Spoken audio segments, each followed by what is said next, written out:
Hello, my Aloha tribe, and welcome to the Aloha Perspective, where you get a little bit of something and a whole lot of everything. Happy Tuesday. It is Tuesday. We are here, and I just realized my glasses are dirty. So sorry. We're going to do the affirmators today.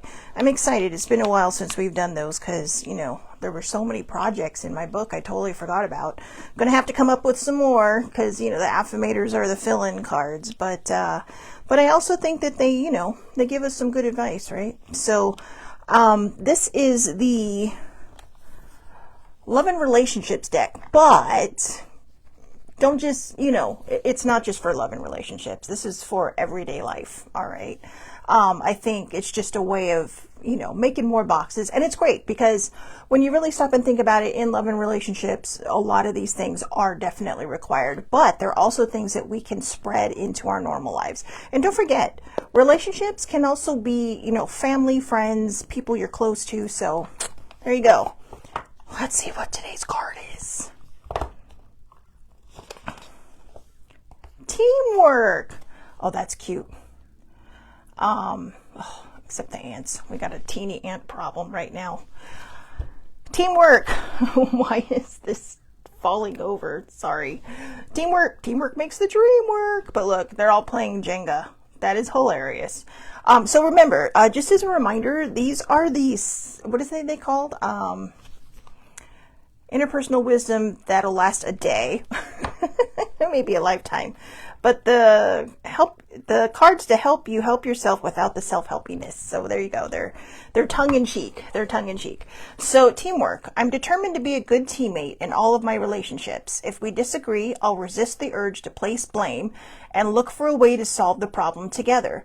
When we're a team, everything's a game. And when we're on the same side, nobody can lose. So, in parentheses, not even the Cubs, finally. I know, that's a baseball, for all of you who don't know, that's a baseball reference because it was a long time. I would say several generations of people before the Cubs won another World Series. Was it about 100 years? 89 years? I don't know. It was a long time. My poor Padres have never won one, but they're definitely catching up in years, so they need to hurry up. But anyways, yeah, so I'm determined to be a good teammate in all of my relationships. If we disagree, I'll resist the urge to place blame and look for a way to solve the problem together. And sometimes that's what we need to do. Sometimes we need to stop and take a moment. That's it. Just stop and take a moment and remind ourselves, hey, why are we fighting? Why are we, because a lot of times, disagreements are disagreements. But a lot of times disagreements can become something so huge and so dumb that by the time we're at the end of it and we're in that full-blown fight, we're like, what was this even about? What was it about? But sometimes we need to be that person that stops and walks away. And not because you're giving in, not because, but because you're not going to go anywhere. A lot of times we can just say, I agree to disagree, or you know what, I just need to walk away for a moment before I say something I don't mean. Because a lot of times when it gets that bad and it escalates to that point, we can say things that we can't take back. And one of my favorite sayings that older sibling has taught me is you can't unring a bell. And that is a very powerful, powerful statement when you really stop and think about it. You cannot unring a bell. So you cannot take back what has been said. You can make apologies for it. You can make amends for it. But once it's out of your face, now it's gone. It's out there. So, also when we do disagree, whether you're right or wrong, because there are going to be times when we're right and there are going to be times when we're wrong. But a lot of times, we kind of bristle, right? And we don't want to be that person that's wrong. So we start pointing fingers in every direction. Well, here's another thing sibling taught me. When you point your fingers in one direction, there are 3 pointing back at you. That's right. So be careful when you point those fingers. All right. When we're a team, everything's a game. And when we're on the same side, nobody can lose. And this is true. When we stop to talk about what's going on, when we stop to think about what's going on, when we stop to listen about what's going on, we are doing ourselves a great service. A great, great service. We are telling ourselves, hey, you know what? I'm important. This is important. And we're important. I want to work this out. I want to see how we can move through this without any more arguing or fighting or disagreeing on this. Now, I mean, in a perfect world, nobody disagrees. We do not live in that world. We live in a world of reality where people will disagree, where people will have arguments. I could give you about 1,000 examples right now. You can see my face, but we're not going in that direction. We're not going to go in that direction because it's not, right now, it's not worth it. You know, because, you know, sometimes people are going to be stuck in their own mindset. And there's not a lot we can do about that.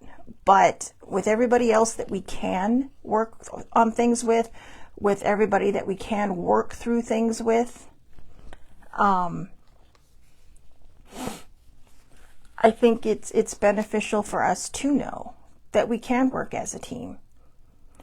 When you're building something, you know, and maybe you're having problems with it, and you ask someone, hey, can you hold this for me while I measure it out or do whatever? That's teamwork. Even if they're there for a moment, that's teamwork.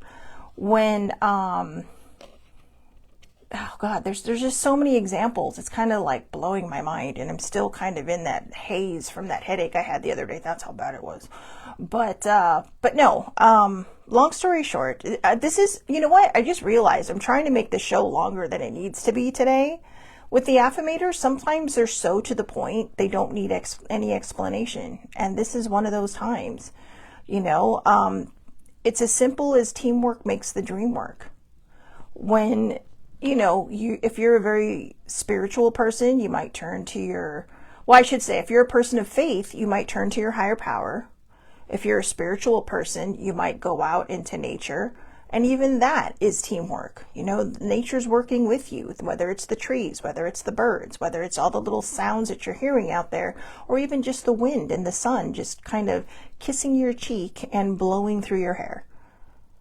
And if you're a person of faith, you are turning your need for teamwork to your higher power, and you're working as a team. So even though sometimes we can't see that other team member, it is like working like a team because you are asking for help. You are trying to go within and say to yourself, you know what, I cannot do this alone. And when we have those answers, we're able to move back, you know, take a step back and say, hey, you know what, I could use some of my people to help me through this. I could use some of my people to give me some guidance on this path that I'm on. I could use some of my people to build this thing that I'm trying to build. Whatever it is that you are trying to do. Sometimes we have to, well, I shouldn't say sometimes. Sometimes we are meant to do things on our own. You know, and when nobody is available, I think that's the universe or your higher power or nature's way of telling you, this is something you have to figure out on your own. This is something that you need to go inwards and do for yourself. But when people do show up, when you do call people and, you know, they're there, you know, your journey can be made a little easier with that teamwork. I can tell you for all the journeys I've been on, the spiritual awakening, the healing journey, the healing of my trauma journey, I didn't do any of those alone. I had to do all the heavy lifting. I had to do all the work, but I had people along this path helping me in one way or another. So even if you feel like you're alone and you feel like, hey, my higher whatever is trying to tell me that I have to do this by myself, you're not alone. Because once you hurdle that obstacle, I guarantee you all your people are going to call you back going, hey, sorry it took so long, I was busy. And they'll be there for you in the aftermath of whether it's something, you know, this great epiphany or something you realize and you need a shoulder. You know, whatever it turns out to be, they will be there for you. You know, whether it's eventually or in a few moments. So you just keep your heart open, keep your mind open, and, you know, allow the possibilities. I mean, yesterday we had a great conversation and I totally squirreled when a hummingbird flew right up to my window. I mean, up to the window. It was right on the other side of the window, just looking at me going, you know, probably saying I could use some of those curls for my nest. But anyways, so see, and if you notice, the reason they use ants is because ants really do, as annoying as they can be, they really do work as a team. They really do work as a team. So I just realized there's a foreman ant right there. The one in charge. Orange vest, yellow helmet, everything, and a clipboard. Wow. And a clipboard. But yeah, if you really take a look at this card, you will see that they are applying teamwork to everything they're doing. All right, for that great game of Jenga. So yeah, let's not blame one another when we disagree. Let's just, sometimes you just have to agree to disagree. Okay, no sarcasm, no, well, you should know better kind of things. Or, a lot of people lately like to get uppity in their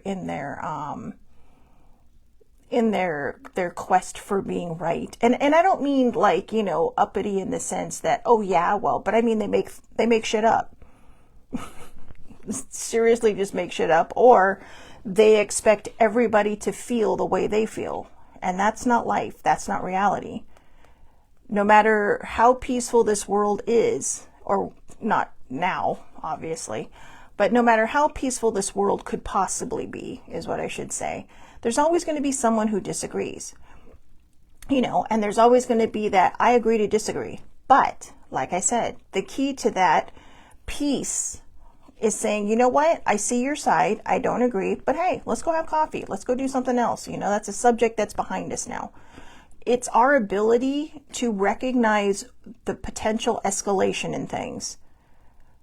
And it's our job to throw the fire, or to throw the water on the fire before it can, blow up into something that it doesn't need to be, something that's completely unnecessary, and sometimes there are going to be people who have pushed things down and pushed things down and pushed things down, and it's going to explode. And when it's those kind of things and you know that you really haven't done anything wrong, they're probably just venting, and it's not about you. Sometimes it might feel like it is because it might be directed right at you. But a lot of times it's just the sewage that gets stuck in there when people don't process their emotions or don't move through them, and instead just shove them down, into this little container that is like a little volcano, right? Until eventually, poof, it's going to explode. So, been there, done that. Been there, done that on both sides, but been there, done that more on the explosion side, and not proud of it. And trust me, if you don't want to feel that guilt after, you will not do it. Do not partake. Do not participate. Okay? Because if two people lose their shit, what's the point? That's not teamwork anymore. That's literally fighting against each other for probably the dumbest reason on the planet. So these are all my opinions, just about teamwork. But teamwork does make the dream work. If you want to talk about relationships, it's communication, it's teamwork. You're not always going to agree on what you want to do on Saturday night, but compromise. All right, maybe you can do both, right? Well, I want to go to this restaurant. Well, I want to see this movie. Well, fine, go see the movie before or after the restaurant. Sometimes I don't understand why that's such a hard decision to make, but it just makes sense to me. But anyways, in fact, I would say see the movie before, because if it's a good restaurant, you're probably going to be in a food coma after, and you don't want to sleep through the movie. So that being said, yeah, just it's a silly example, I know. But believe it or not, people can fight over those small, tiny little details. So, as with the game of Jenga, teamwork, be careful. And here's a fun story. I'm going to close this out with a fun story. So, Uncle Tom, my cousin's husband's uncle, but Uncle Tom, I've known him since I was like, God, probably 17 or so. He's blind. And I don't know, or what's the proper way to say it now? Sight impaired. But anyways, he's blind. But we were all playing Jenga. And, of course we give him a little bit of leeway because, he is not of the seeing variety. But he beat us. Like, he legit beat us. I don't know how he beat us, but he beat us. And my dad had it on video to prove it. But it was wild. We're all like, dude, we just got beat by this guy. Because all your other instincts kick in. But it was great. That's still a fun family story. So, and it's not because We weren't like, whoa, because he's blind. We're like, whoa, because, you know, we're at more of an advantage than he is, and he beat us. You know, so never discount anybody, okay? Never discount anybody. No matter what color they are, no matter what gender persuasion they are, no matter whatever they are, no matter a disability, because everybody is capable and everybody can be potentially filled with love. And that's what we need to do in order to be more powerful than anger, and in order to be more powerful than hate. We have got to show more love. And how do we do that? We do it through teamwork. We do it through teamwork. Love has got to be greater than anger. Love has got to be greater than hate. And we do that with teamwork. All right. So I hope everybody has a wonderful, wonderful day. Please, please, please take care of yourselves. Right now, it looks like it may be another affirmator day tomorrow, unless I can come up with something cool before tomorrow. What is tomorrow? Is Self-Care Wednesday. Oh no, maybe we'll just do the message cards for Self-Care Wednesday. That'll be exciting. I know, just random things for a Wednesday. We'll get back to just the normal basics, and maybe I'll come up with something for Thursday. Otherwise, we'll be back with the affirmators. I think it'd be a good idea just to do the affirmators and maybe the message cards, you know, for little suggestions for self-care this week, just because we have done a lot in the last couple of weeks. We have, as a group, and whoever watches this later, because I do know some people watch this later. We've done a lot, and we've done a lot of work in a lot of different areas, and I think we just need that break, right? We just need that break. So this will be a good time for that break. So yeah, we're just, you know what? I've decided that we're going to take that break this week. All right. So have a great day, everybody. Older sibling, I just saw that you were on. Thank you, thank you, thank you. And yeah, Sammy's out with her besties today, so I hope she's having a wonderful time. And older sibling, thank you for being on and watching. Have a great day, everybody. Thank you so much for watching. I'll be back here tomorrow, 8:30 a.m. Pacific time, Facebook Live. All lives are public, under Shelley Marie Lucas, and you can find me across the board either under Shelley Marie Lucas or the Aloha Perspective. If it's Instagram, you can find me under Shelley Marie Lucas, which might also be Goalie Fan 1973. Okay, the Aloha Perspective Instagram right now is a little defunct and needs some work, but I'll get back there. I promise I will get back there. So again, have a great day, everybody. Thank you so much for watching, and I will see you tomorrow.